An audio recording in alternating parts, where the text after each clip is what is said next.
आकाशवाणी रीवा बंद करने की साजिश कर रही है केंद्र सरकार। फिलहाल आकाशवाणी ने कुछ कार्यक्रमों को बंद कर दिया है। अब यह कार्यक्रम केवल भोपाल से बनेंगे। आकाशवाणी का हाल ठीक वैसा होगा जैसा दूरदर्शन के रीवा केंद्र का हुआ है।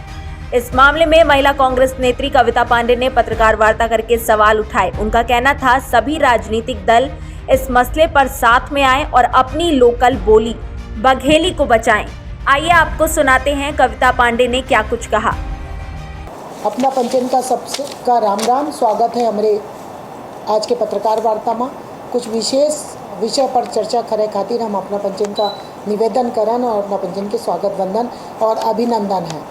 आप सबको अभी जानकारी हुई होगी कि 1 मई से रीवा रेडियो स्टेशन जो लगभग 40 वर्षों से यहाँ का प्रसारण कर रहा था कार्यक्रमों का, ख़ास तौर पे बघेली, घर लक्ष्मी, चौपाल, किसानों का कार्यक्रम, तो बघेली के जितना बस वो सारे कार्यक्रम 1 मई से बंद किए जा रहे हैं और ये सारा का सारा प्रसारण भोपाल से होगा। यह सूचना हमको समाचार पत्रों के माध्यम से प्राप्त हुई है, आपको भी प्राप्त हुई होगी। तो एक तरफ तो भारतीय जनता पार्टी की नेता मिनिस्टर उषा ठाकुर जी आई थी सीधी, और उन्होंने कहा था कि हम यूनिवर्सिटी में एक बघेली पीठ की स्थापना करेंगे और बघेली भाषा के संवर्धन के लिए हम लोग कार्य करेंगे।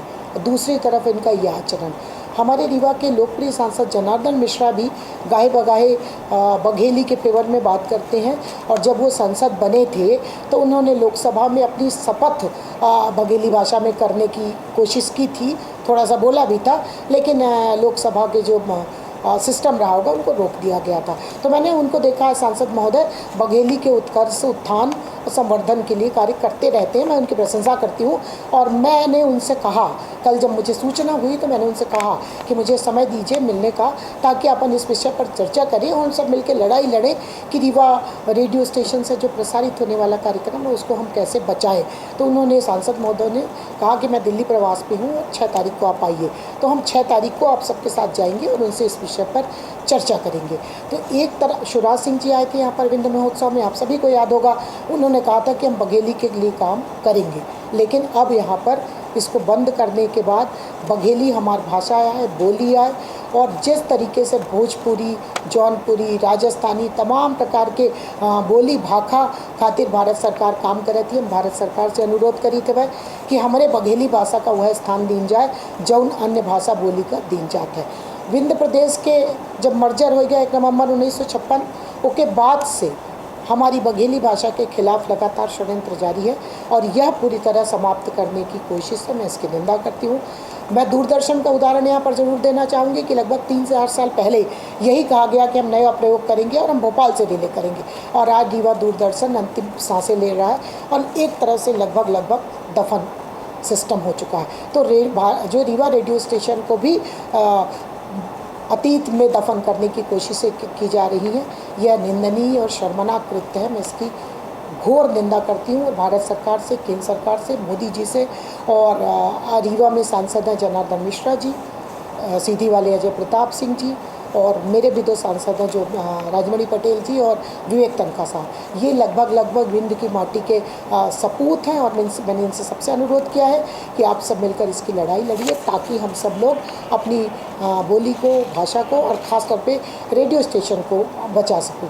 साथियों, मैं व्यक्तिगत रूप से लगभग 100 लोगों को जानती हूँ जो यहाँ पर लगभग 40 वर्षों से, 22 वर्षों से, 23 वर्षों से काम कर रहे हैं, और उनको केंद्र सरकार द्वारा विशेष परीक्षा कराकर और उनको उत्तीर्ण किया गया था कि बघेली भाषा के साहित्य के संवर्धन के लिए आप काम करिए।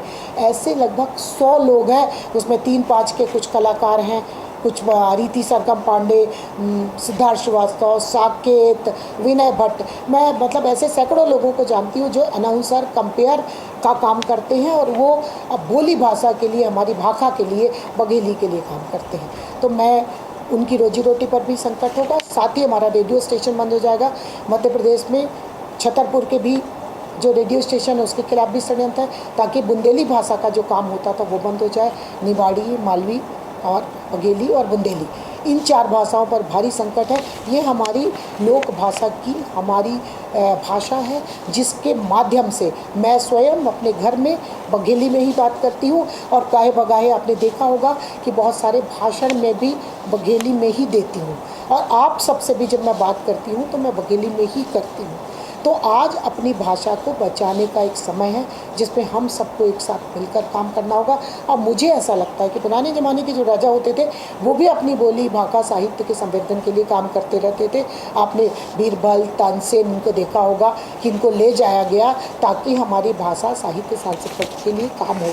लेकिन आज जो दौर है ये दौर बहुत विचित्र दौर है।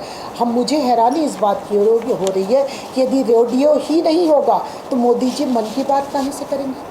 यदि हमारे ये जो छोटे छोटे शहर, हमारे रीवा शहर का जो रेडियो स्टेशन ही नहीं होगा, ये अभी इन्होंने बहुत प्लान्ड तरीके से दोपहर का कार्यक्रम बंद किया है, ख़ासतौर पे जो लोकल है। इनका कहना है कि हम रीवा को सिर्फ शनिवार का टाइम दे रहे हैं। तो जब 8 दिन तक घर आंगन चौपाल किसान की बात होती थी तो वो शनिवार को एक दिन में वो कैसे समाहित होगी, मुझे बताएंगे क्या मोदी जी और सांसद जी।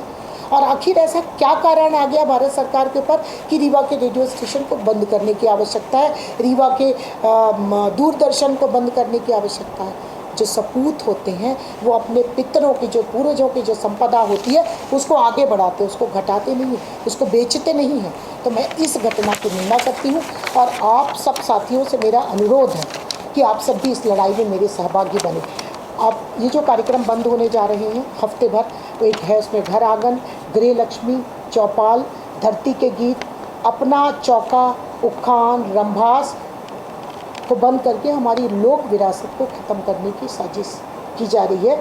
और मैं एक ऑफिशियल नोट 14 फरवरी को CEO का ऑफिशियल स्टेटमेंट जो है वो मैं पढ़ के सुनाने चाह रही हूँ साथियों।